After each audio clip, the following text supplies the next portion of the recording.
Hey, what's up guys? My name is Moda and welcome back to the Mining Stacker YouTube channel.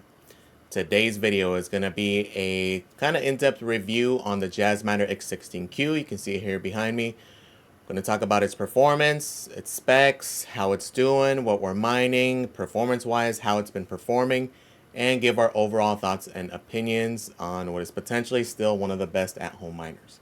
Okay, so if that sounds good guys, stay tuned. Let's get right to this thing. So before we fully get started, do want to give a huge shout out to today's sponsor, and it is Jasminer. Thank you to them for sending us a review unit so we can play around with this thing and take a better look at it.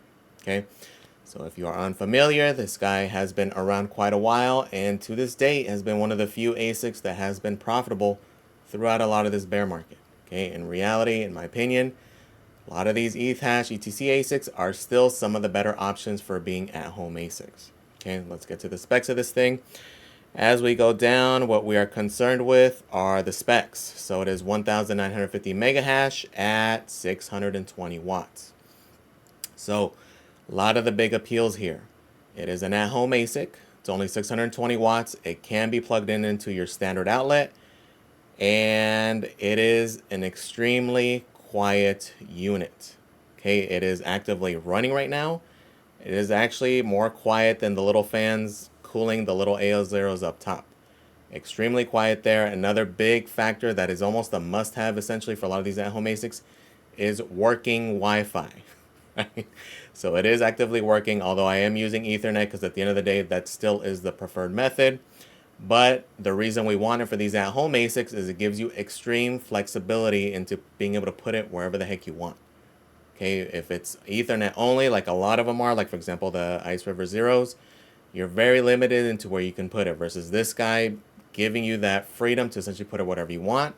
You can truly use it as a heater. You can use it essentially anywhere, right? At this point, you can put it in the living room, put it in the office, wherever you want to go.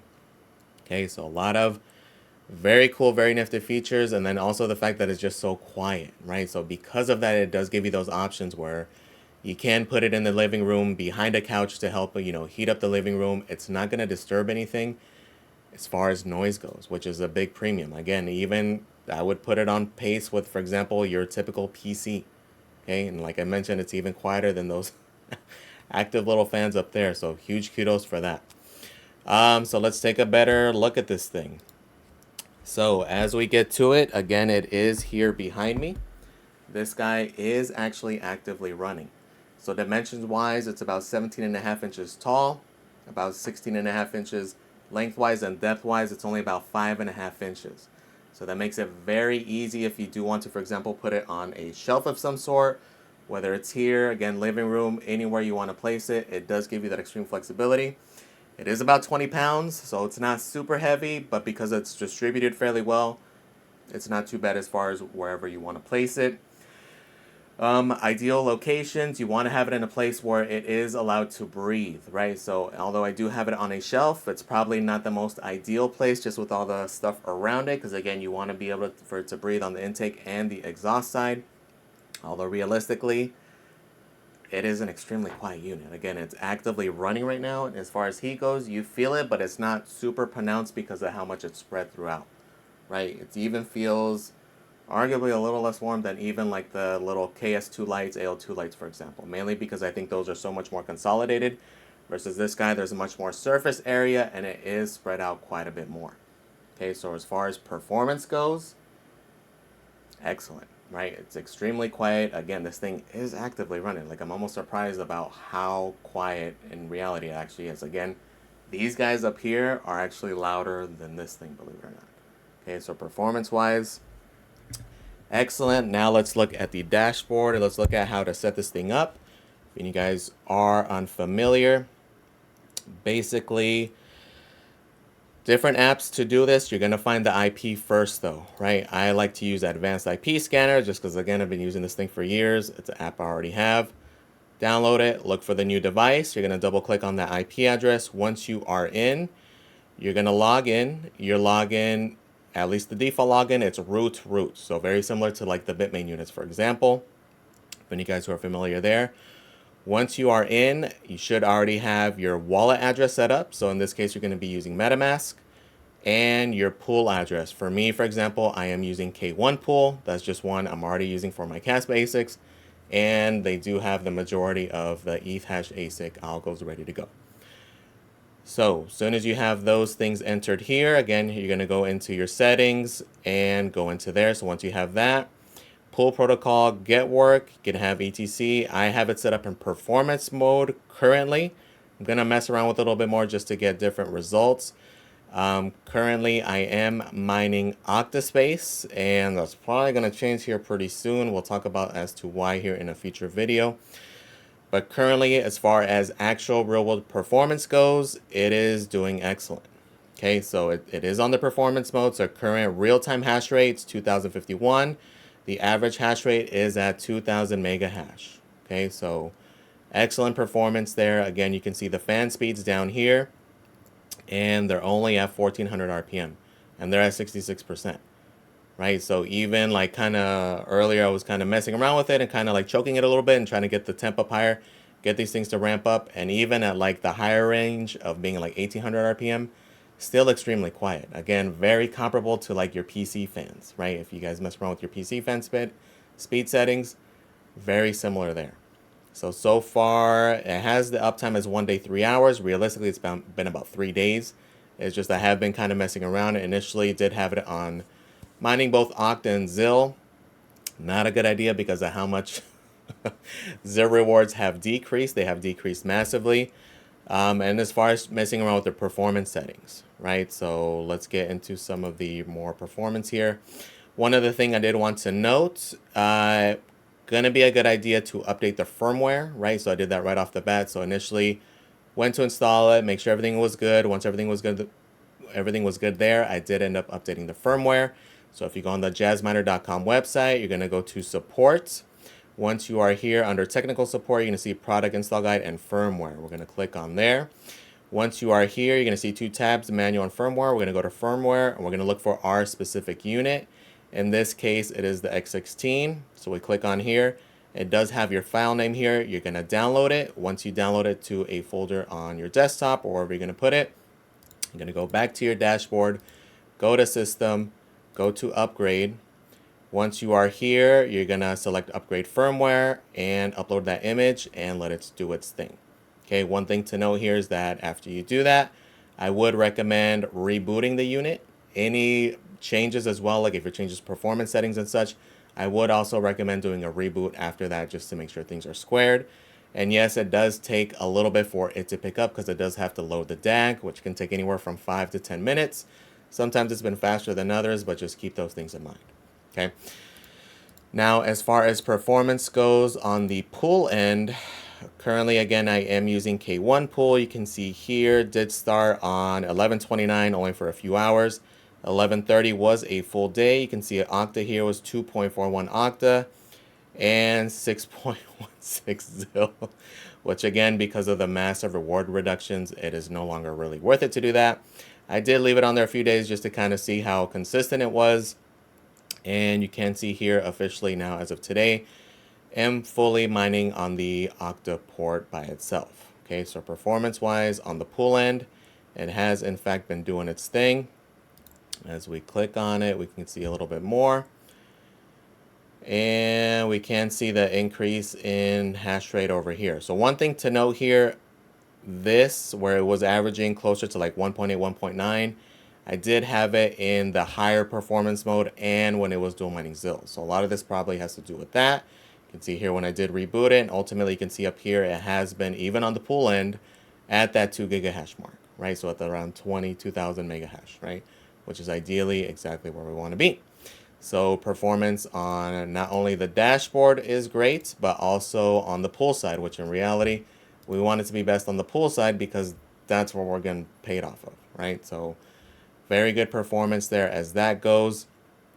Now let's talk about other coins it can mine, right? And this is one of the big appeals for me with any of these ETC, ETH hash ASICs, is that flexibility, right? This is something that is kind of unique to these ASICs, and it does give you a pretty broad spectrum, right? So whether you want to mine the main coin, arguably, which is ETC, which is the largest coin here, it is there. You also can go degen a little bit, go on something that's an extremely small market cap like Larissa or now Zether, or like I'm a huge Octaspace fan, so that's what I'm mining at the moment. But again, it is going to change here really quickly.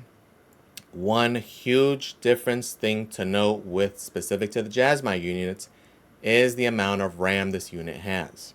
Okay, so it does indeed have 8 gigs. The reason that's important is currently for example, with ETHW, you need to have more than 6 gigs available in order to be able to mine it, to be able to load the DAC, right? So 8 gigs gives you that runway to be able to mine that, because a lot of the competitors, so for example, the Bombax units or even these newer iPolo units that we talked about that are coming out in the future, they won't be able to mine ETHW, okay? And that kind of becomes important in case that coin were to run or some of the other ones don't do as well. It does give you that option to mine everything, right? So that could be a potential limiting factor in the future, especially if ETHPLW does run, because arguably it has done somewhat pretty well. So we'll go over charts here in a second. So it's just definitely one thing to consider. And especially if other coins do come out that do have a higher DAG size, that's something to consider there as well, right? Because for example, with ETHPLW, it in a sense is kind of a limiting factor for other ASICs. So potentially if it does run, you may not see the hash rate and difficulty go up as immensely because of the limitation with these other ASICs. Okay, so just something to factor in there. Let's look at pricing. So it is something that has been creeping up. It is a model we have been following for quite a while. You guys know that this has been a focus for me, and this worked out extremely well because, again, I don't necessarily promote too many things. I'm only going to do things that I'm actually interested, and this is one that is, right? So this is one that, again, we follow these prices very closely, and it has been creeping up.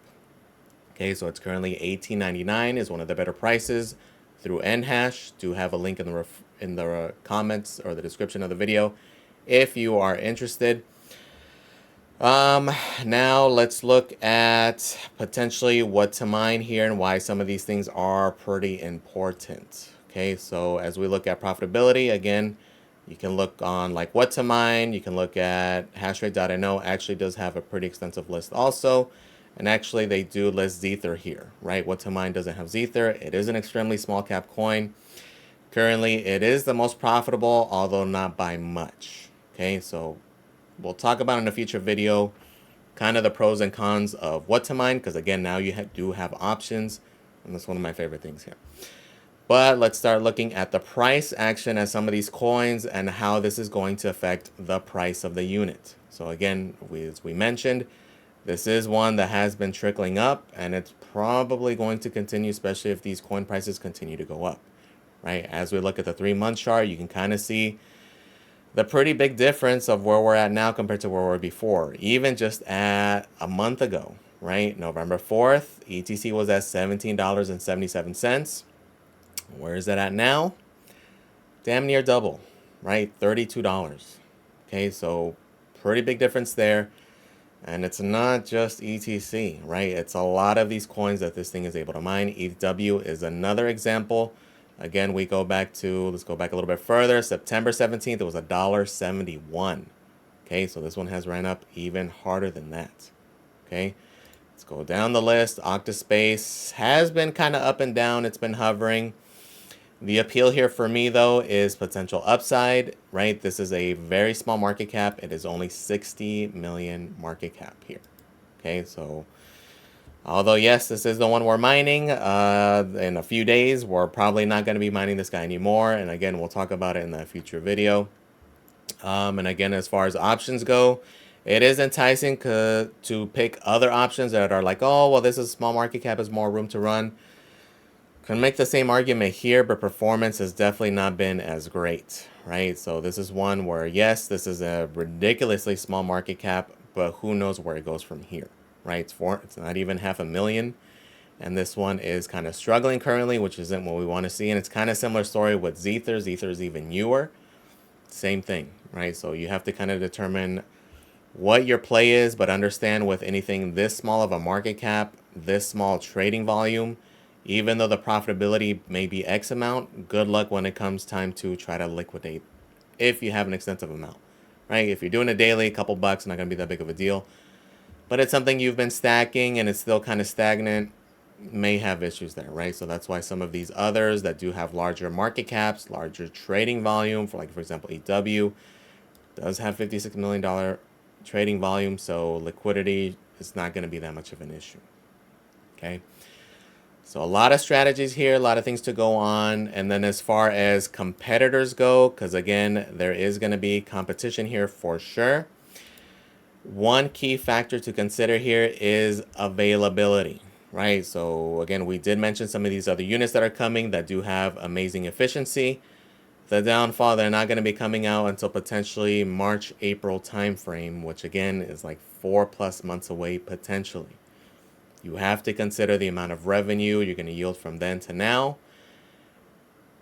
It's a huge factor, right? Again, like we've mentioned many times, I'm not a huge fan of pre-orders. If at all possible, spot is always most appealing, especially if the price is low. Like for example, with X16Q being under 2K makes it appealing. So the big difference here though is the efficiency, right? So the iPolo units are much more efficient, but again, it's gonna really be impactful depending on the extent of your farm, how many units you plan to get. Again, in reality, if it's only going to be a single unit, if you were to get the equivalent hash rate even on this guy to the Jasminer X16Q, you have to factor in if those 300 watts are really going to be that much of a difference. Okay, so percentage-wise, massive difference. It's more than double the efficiency. But again, if your extent of your farm is going to be an ASIC or two, 300 watt difference, you have to factor that in. And again, as the example we have also seen with like Doge, for example, is that as soon as these units do run, efficiency kind of gets thrown out the window and it's a game of more of hash rate, at least for now during this bull market, which is already starting to play out. Okay, and with these smaller at-home ASICs, the likelihood of you getting your return on your investment sometime during this bull market just increases with that. Okay, but to be sitting around and potentially waiting 4 months for something, that is a ton of yield you could be having now, right? And then not to mention just even the RAM limitation. Again, the Bombax units, the iPolo units, both of those are limited to that 6 gigs versus the Jasminer is 8 gigs. Another competitor is also themselves, right? So we do know of the X44Q that can be coming anytime in the next few months.